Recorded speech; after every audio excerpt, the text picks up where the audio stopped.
تو پچھلے ایپیسوڈ میں ہم لوگ یہ دیکھتے ہیں کہ پریزاد کافی دنوں بعد اپنے دوست ناساز کو مل جاتا ہے جو جھرنا کے گھر میں رکا ہوا ہوتا ہے۔ ملتے ہی کہتا ہے کہ سگریٹ پیتے ہو پھر تو خوب جیتے ہو، اور پھر دیکھتے ہیں کہ اینی پریزاد کا نقاشی بنائی ہوئی ہوتی ہے جو واقعی میں بہت زیادہ خوبصورت ہوتا ہے۔ تو چلیے شروع کرتے ہیں آج کے ایپیسوڈ میں۔ دیکھتے ہیں کہ ماجد کھانا کھا رہا ہوتا ہے اور ناہید کھانا پروس کر جا رہی ہوتی ہے، تو ماجد روک کر کہتا ہے کہ رکو، میرے پاس بیٹھو، میں تم سے کچھ بات کرنا چاہتا ہوں۔ ماجد کہتا ہے کہ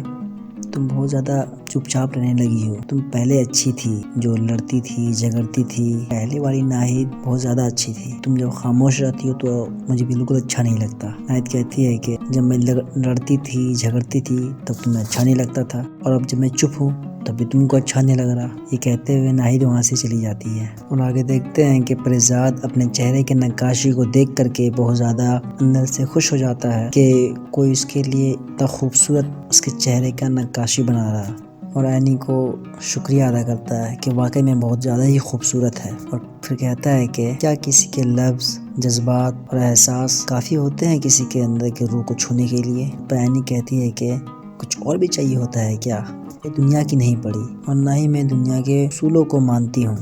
اور یہ جو میں نے آپ کے نقاشی بنائی ہے یہ میرے لمس کی نظر ہے۔ خدا نے میری آنکھوں کی روشنی تو چھین لی لیکن اس کے بدلے کچھ اور دے دیا۔ اور پھر پریزاد وہاں سے چلا جاتا ہے، اور راستے میں جاتے وقت اس پر حملہ ہو جاتا ہے جو اکبر اپنے سینے پہ گولی کھا لیتا ہے۔ پھر اکبر کو ترنت وہ لوگ ہاسپٹل لے جاتے ہیں، اور پھر اکبر کا آپریشن ہوتا ہے جس میں اکبر کی جان بچ جاتی ہے۔ اور پھر پریزاد کو اپنے مالک کا بات یاد آ رہا ہوتا ہے کہ اس کا مالک کہتا تھا کہ سلطنت کو بنانا بڑی بات نہیں ہے، سلطنت پر قبضہ رکھنا بہت بڑی بات ہے، کیونکہ سلطنت بن جانے کے بعد ارد گرد کے گیدڑ بھیڑیے سب ایک جٹ ہو جاتے ہیں ہم پر حملہ کرنے کے لیے۔ اور کہتے ہیں کہ جب کامیابی، شہرت کسی شخص کو ملتی ہے تو وہ اپنے ساتھ دشمن کو بھی لے کے آتی ہے، اس لیے ہمیں ہمیشہ تیار رہنا ہوگا، مضبوط رہنا ہوگا۔ اس بات پر پریزاد پوچھتا ہے کہ ہم دشمنوں کے ساتھ کیسے نپٹیں؟ اس کا مالک کہتا ہے کہ دشمنوں کے ساتھ دشمنی کر کے، جو شخص دشمنوں کے ساتھ دشمنی نہیں کر سکا،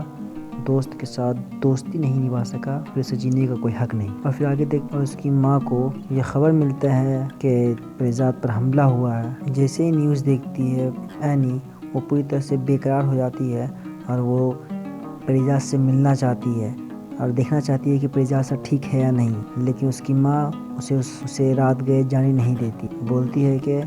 یہ جو بڑے لوگ ہوتے ہیں نا، ان کے دشمن بھی ہزار ہوتے ہیں، کہ کافی لوگ ہوں گے، وہ لوگ سنبھال لیں گے، تم ان سے بعد میں مل لینا۔ اور پھر ہم یہ دیکھتے ہیں کہ اکبر کو ہوش آ جاتا ہے اور وہ پہلے سے بہتر معلوم ہوتا ہے، اور دوسری طرف گرو آتا ہے یہ خبر لے کر کے کہ ان تمہارے حملوں کے پیچھے سیٹھ شہباز کا ہاتھ ہے۔ پریزاد کہتا ہے کہ مجھے سیٹھ شہباز چاہیے، اور گرو کہتا ہے کہ فی الحال تمہیں یہ بھی سوچنا ہوگا کہ جو تمہارے اپنے ہیں وہ لوگ ان کو بھی نقصان پہنچا سکتے ہیں، اس لیے جہاں سے تم کل رات کو نکل رہے تھے وہاں پہ میں نے پہرے دار لگا دیا تھا، کیونکہ یہ لوگ کسی بھی حد تک جا سکتے ہیں۔ اور پھر پریزاد کہتا ہے کہ کیا یہ لوگ اتنا گر سکتے ہیں؟ اس بات پر گرو کہتا ہے کہ اس سے بھی زیادہ گر سکتے ہیں یہ لوگ، بس اپنا کام ہونا چاہیے ان لوگوں کو۔ یہاں بڑا ایک انٹرسٹنگ چیز دیکھنے کو ملتا ہے، وہ یہ کہ پریزاد کا جو اسسٹنٹ رہتا ہے کمالی، وہ مسکرا کر کسی سے بات کر رہا ہوتا ہے، اور جہاں تک مجھے لگتا ہے یہ کہیں نہ کہیں کسی نہ کسی طرح سے ان حملوں میں اس کا بھی ہاتھ ہے، جو آگے جا کے ہمیں معلوم چلے گا، کیونکہ اس کی مسکراہٹ کچھ اور ہی بیان کر رہی ہے، یہ جو دکھتا ہے یہ وہ ہے نہیں۔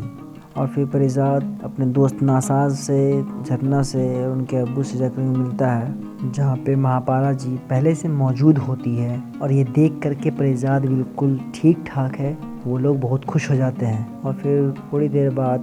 ناساز پریزاد سے پوچھتا ہے کہ تم نے جنگ کرنے کے بارے میں سوچ لیا ہے؟ تو پریزاد کہتا ہے کہ سامنے والا جنگ کے لیے تیار ہے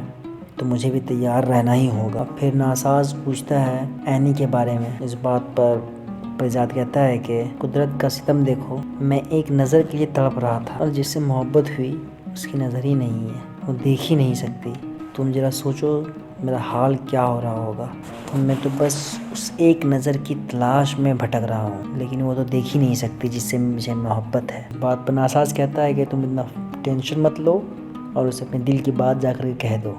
جیسے ہی پریزاد کو یہ معلوم ہوتا ہے کہ یہ سب کے پیچھے سیٹھ شہباز کا ہاتھ ہے، ترنت نکل جاتا ہے سیٹھ شہباز کے آفس اور اپنے ساتھ گروپ اور ساتھیوں کو بھی ساتھ لے جاتا ہے۔ اور پھر وہاں پریزاد سیٹھ شہباز سے ملتا ہے اور مل کر کے کہتا ہے کہ حملہ ہی کرنا ہے تو سامنے سے وار کرو، آدھی رات کو حملہ کرنے کی کیا ضرورت ہے، میں تمہارے سامنے ہوں، جب چاہو تو حملہ کر سکتے ہو، پیچھے سے حملہ مت کرو۔ اور پھر پریزاد کہتا ہے کہ تم نے حملہ کیا تھا اور میں بچ گیا، لیکن جب میں حملہ کروں گا تب تم نہیں بچو گے، اتنی بری موت دوں گا کہ تمہارے ساتھیوں کی روح کانپ جائے گی۔ یہ سب سن کر کے شہباز سیٹھ سوچ میں پڑ جاتا ہے کہ کہیں میں نے غلط شخص سے پنگا تو نہیں لے لیا۔ تو یہیں پہ ختم ہوتی ہے آج کا ایپیسوڈ، اور ہم لوگ آگے دیکھیں گے کہ کیا پریزاد شہباز سیٹھ کو کسی بھی طرح کا نقصان پہنچائے گا، کیونکہ اس نے گولی چلائی اور گولی اکبر کو جا لگی، اور کیا پریزاد اینی کو اپنے دل کی بات بتا پائے گا، کیا فیوچر میں اینی کا ساتھ اسے ملے گا، کیا اس سے اینی بھی اتنا ہی محبت کرے گی جتنا کہ پریزاد اینی سے محبت کرتا ہے۔ ان سارے سوالوں کے جواب آپ کو آگے ایپیسوڈ میں ملتے رہیں گے، تب تک کے لیے جڑے رہیے ہمارے چینل کے ساتھ۔ خدا حافظ، اور ہمارے چینل کو سبسکرائب کریں، لائک کریں اور کمنٹ ضرور کریں۔